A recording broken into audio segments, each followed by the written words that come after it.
Yeah, it's so fascinating because I think the older I've gotten, the more I realize that each of us has this story. We all have sort of how we got to where we are. I mean, I was born and raised in South Charleston, West Virginia.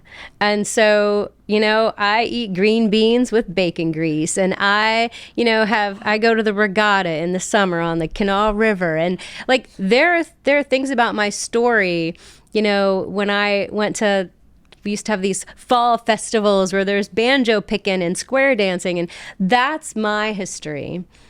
And I overlay that, as everyone does, with their histories and their experiences. And I realized that there's a reason, there's a reason that it all sort of hangs together. There's a reason like that the improv goes with the biostatistics, and the children goes with the improv, and the programming goes with the entrepreneurialism. I really wish I had known earlier that I should accept and invite and not mask or sort of hide away any of those sort of skill sets. That having each of those things gives me a position to do my work that now makes sense. And then just last month, I was like, you know what?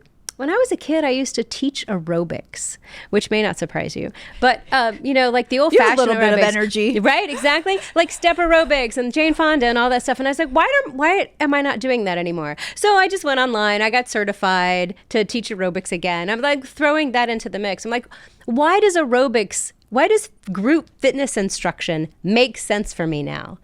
And so I'm reflecting on that, thinking like, what woman in their 50s goes back to do group fitness instruction? I'm like, okay, well, that's sort of like community.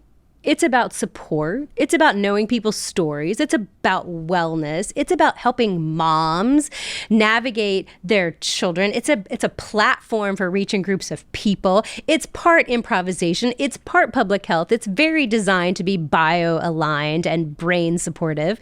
I'm like, maybe that just made perfect sense, And so I think we question ourselves a lot, like, what's my next step? Or what am I going to do? Or what's my career path look like? And I've just never been one to think like too many steps ahead, maybe.